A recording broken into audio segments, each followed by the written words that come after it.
I'll be honest, I really don't remember how Banshee blipped on my radar, but some time ago it did.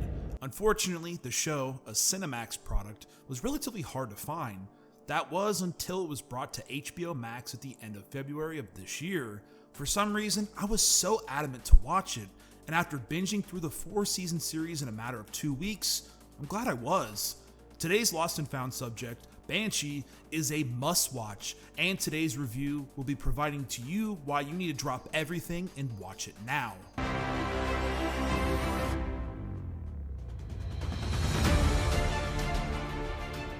Banshee is an American action television series created by Jonathan Tropper and David Schickler that appeared on the Cinemax network in early 2013. The series ran 4 seasons, a total of 38 episodes, and the final season averaged around 733,000 viewers, a record for the Cinemax network. It's a shame. While a record number for the network, this relatively low audience turnout with the impressive review scores make it a perfect candidate for Lost and Found. Banshee is set in a small town, Banshee, Pennsylvania, which is in Amish country. It focuses on the main character, enigmatic ex-con played by Antony Starr. Through a series of rather unfortunate events, he assumes the identity of the new town sheriff, Lucas Hood, in an attempt to hide from a ruthless crime lord searching for him.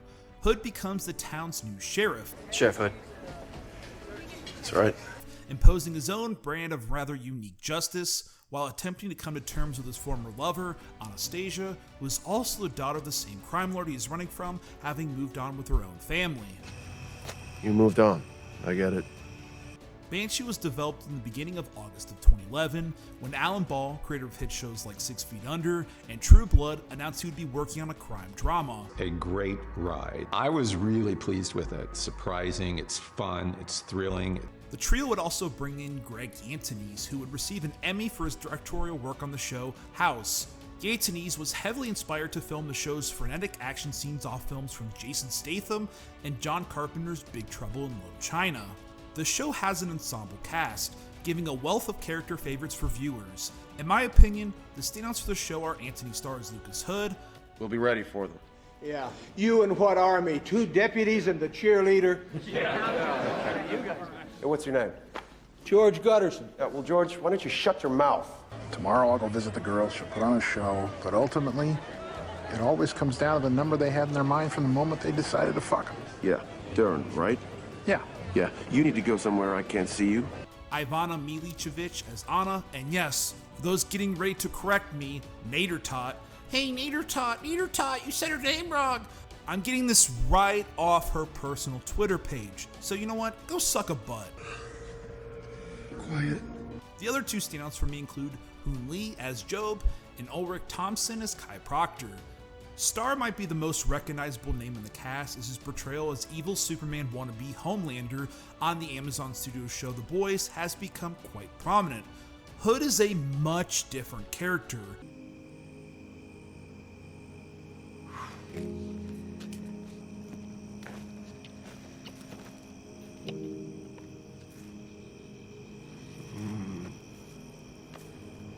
While rough on the edges and clearly demonstrating the prototypical bad boy characteristics, I was here long before you, and I'm going to be here long after you're gone, which by the looks of it, it's going to be pretty damn soon. Maybe. But right now, the smartest career move you could make would be to get the fuck out of my way. Hood eventually sheds many layers to ultimately be a multi-dimensional character. While I've enjoyed his snarky, over-the-top, scene-chewing sensibilities in The Boys, his character work here is far better. Starr does wonderful work here, and his physicality is truly impressive.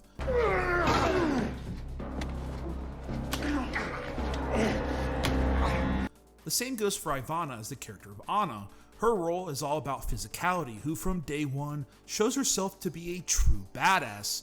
One of the most impressive action sequences in the entire show happens in the season finale, where she truly shows how badass she is.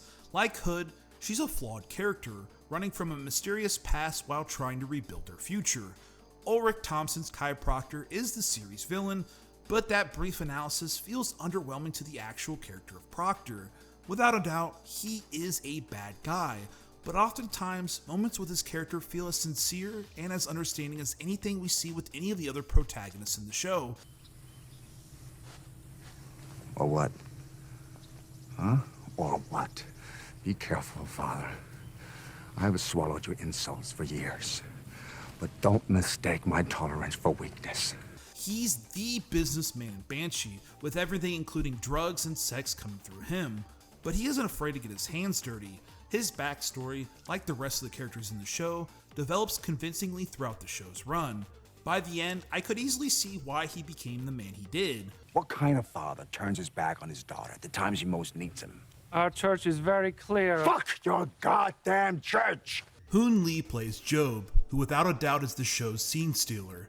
Job is a cross-dressing computer hacker and right-hand man to Hood. I gotta go. Fuck you mean you gotta go? I'm still on duty.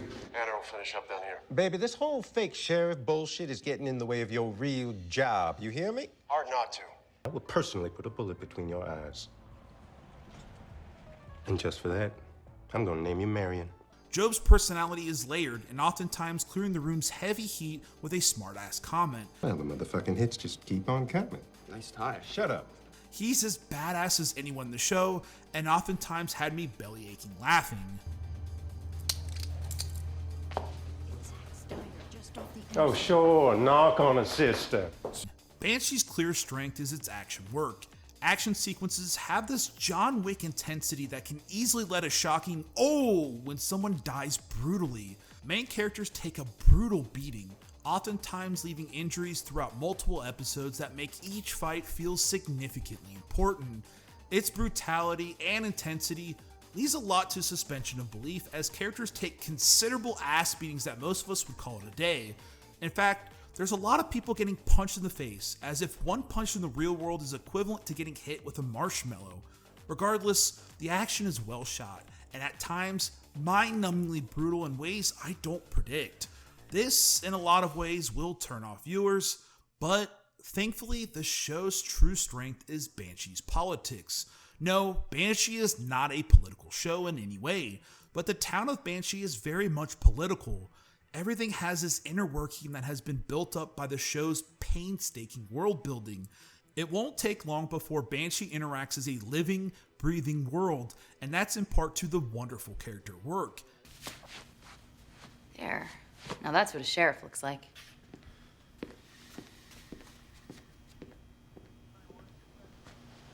Hood at face value is a bad boy good guy, but is much more than that. You look at me and remember, somewhere in the future, there's a bench just like this waiting for you. Kai Proctor, at face value, is an egotistical white rich businessman, but is much more than that. I know who you are. We were all someone else yesterday. We'll be someone else tomorrow. This is best summed up with one of the best characters in the show, Bunker, who appears in the third season. Bunker, played by Tom Pelphrey, is a reformed neo-Nazi, tattooed from head to toe in the evil you'd expect.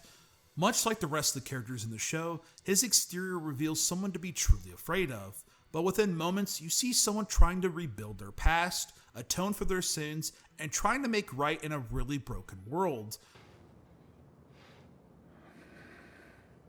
I will always be that man. Putting on this uniform does not wipe my slate clean. By the second episode, I really sat and said, wow, I'm really liking a reformed neo-Nazi? What in the hell is going on?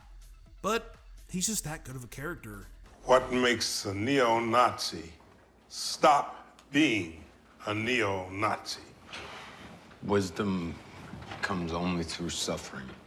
Listen, Banshee is not a show for everyone. You're probably like, wait, Nader Todd, what kind of endorsement is that? Do you understand why I maintain some reservation?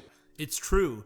Could you imagine seeing a political ad for a candidate that was like, yeah, this guy, he's kind of shitty. He's alright, he's kind of a liar. That probably would save a lot of issues. Banshee is not shitty. In fact, it's highly entertaining television that borderlines on great quite often. Don't buy your meat where you buy your bread and butter. Trying to say don't shit where you eat? Yeah. Why'd you just say that then? The action is well directed, intense, brutal, and leaves a punch. characters throughout the show suffer from consequences. Perhaps the underlying theme of the show is the choices each person makes and how it will affect them later. I've suggested a handful of people just try to watch the show, ignore the intense sex scenes, people getting their heads cut off by semi-trailers, yes that actually happens, and just revel in the world of Banshee. Each come back enjoying the show immensely. It's because as perverse, as ridiculous, as over the top as the show is, and as unapologetic as it is, it gets what matters most right, the characters. Hood is a good character. Proctor is a good character. Bunker is a good character. The show is built off people, not two-dimensional action figures smacking each other around. Banshee is peak entertainment. In my opinion, the show you need to be watching right now.